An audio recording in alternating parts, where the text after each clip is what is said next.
We are the sexagenarian sages. And we are here to bust the myths around sex and aging.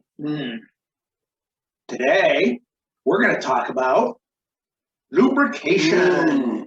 And no, that's not Quaker State and Valvoline. We are going to be talking about Personal lubrication. Woo! It's good stuff. You've already heard some of our story about how our sex life kind of took a big downslide when we found out that how important lubrication was, and we weren't having it. And actually, maybe they haven't heard it. Well, So, yeah. I went through menopause at the age of 42 due to treatment for breast cancer. And as happens, when I went through menopause, I had less estrogen in my body, which meant I was producing less natural lubrication. And so I started using other lubricants. What I didn't know at the time was the wide variety of lubricants there are out there. And what ones are good for what, and what ones are not so good for what. So that's what we're going to talk about here. But I want to talk about a little more than artificial lubricants. One of the things is that regular sexual activity with or without a partner actually increases blood flow to the vaginal area and increases lubrication. One of the things that we did that actually helped me get some of my natural lubrication back is we do a practice called orgasmic meditation. And we'll do another video on exactly what orgasmic meditation is. But when we started doing that, I did start getting some of my natural lube back. It was such a surprise because she had had such a long period of time with no natural lubrication. And my doctors just kind of shrugged their shoulders. And it was absolutely surprising that suddenly she was able to start producing her own lubrication again. It was wonderful. That was also around the time that we started doing some work around sexuality and started learning about all the things that we didn't know. Yeah. And one of those things was about lubrication. So let's get into what we got here. Yeah, so there are quite a different variety of lubrications. They're different, well, there's water-based, for example. I particularly like the water-based lubes when I'm working with toys. I also have a practice where I work with yoni eggs, and I'll talk about that in another video. And water-based lube is what I use when I'm working with any kind of a toy. There's some reasons for that. Many toys are made out of materials that are going to be damaged by using oil on them, or even silicon. Yep. If it's a silicon toy and you're using silicon lube on it a lot, it's actually going to erode the surface of the toy. Now, one of the drawbacks to water-based lube is it tends to wear out quickly. It dries out fairly quickly. It dries out fairly quickly, so you need to reapply it much more frequently than you would with an oil-based. There are also ones that are vegetable-based. There's one that's aloe vera-based that I tried. I actually found I did not like it because it was sticky. So I actually moved away from that. For you, that might work better for you. This one is a combination of water and plant-based, and also includes some aloe vera. It actually works for me better than the pure aloe vera one. This one is, if you're looking for it, this is Trojan. This is Sliquid, and Sliquid actually comes in a number of different formulations.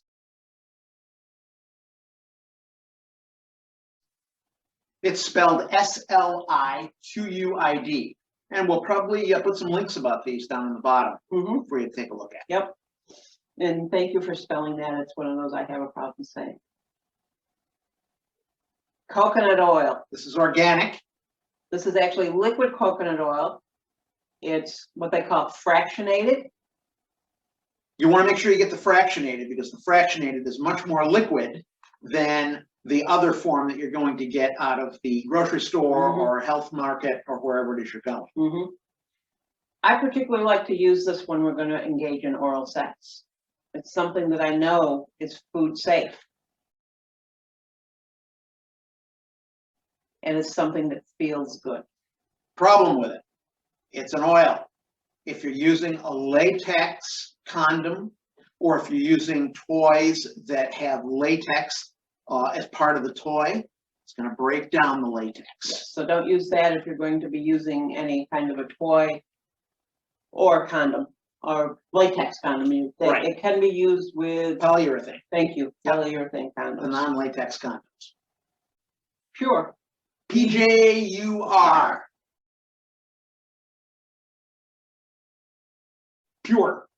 This is a silicone-based lubricant that is compatible with latex, is compatible with polyurethane and polystyrene condoms. It is not, however, compatible with silicone toys. Right.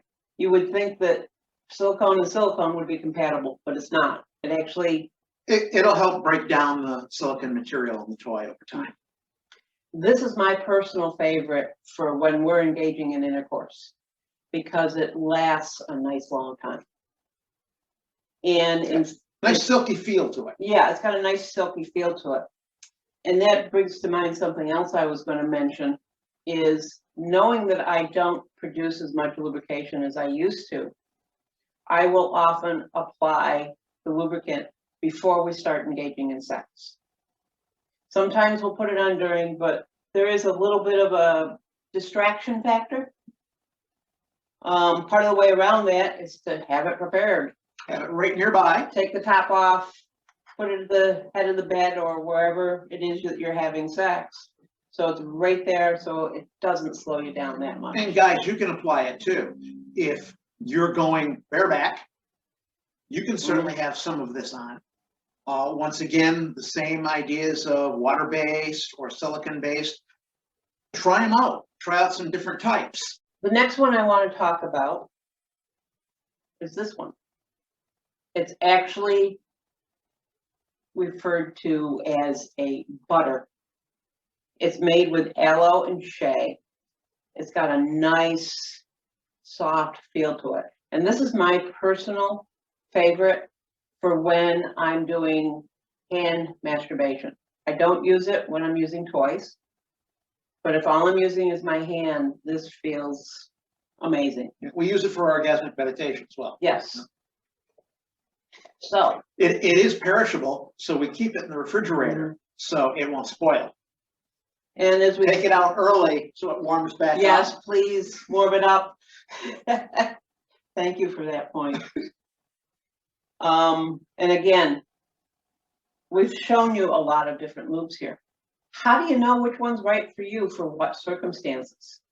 You have to try them out. And of course, you don't want to have to buy this much to try it out. That's why you want samples. Little packets. And you've actually got them Backwards. Thank you. So you can try out those that may be water-based, oil-based, silicone-based. You can give them all a try without having to spend a lot of money. But where do you get those? Where do you get these? Actually, we have a local sexual health center that will give these out for free. Look to see if you have one in your neighborhood, if in your city, in a nearby city where you can go and you can get these. I think even Planned Parenthood will have these for you to try out. If you don't have access to that type of an education center, the other place you can find these samples often is adult stores. Adult novelty stores will Yep. carry those things as samples to find out what you might want to actually buy. So get a number of different types of samples and try them out. Oh, that's right. Here's one that probably everybody knows. The old standby KY. Well, it's a different form of KY. Yeah, this one is a warming liquid. So it may be irritating to some people, to others it may not. It It actually may actually enhance be a the little bit sensation. fun. Yeah. KY is it's easy to find. A lot of people know about it. It has its problems. It can be sticky. It can be gooey. But it's something you can experiment with and try out. And I want to stress that it's important to understand that not being lubricated does not mean that you're not turned on.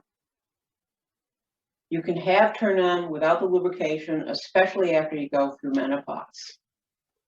So don't take that, and guys, I'm speaking more to you. Just because your woman is not lubricated doesn't mean that she does not want to engage. And I heard a quote one time, and it was one of these quotes that's attributed to unknown. Sex without lubrication is like going down a dry water slide in shorts. And let me tell you, it is not comfortable. Don't be afraid to use the lubrication that you need and to allow your partner to help you with that. I would also like to mention that we're not just talking about vaginal penetration. True. This also should be used for anal penetration, and can be. Okay. Anything else you'd like to say around the lines of lubrication? Practice with it, get some different types and practice with them. Understand that sometimes you're going to use too much, and that can cut down on the sensation, but you'll learn. And it can also be a little bit messy. Yeah, it can be a little bit messy. I'm So one be of prepared for that. I'm one of those that's a little bothered by mess, so we put down a towel. Yeah. Okay, So I'm feeling complete. I am feeling complete. Don't forget to follow us. If you have questions, reach out to us. Subscribe. Yep. And understand you're not alone. There is help out there. So thank you for watching. So long.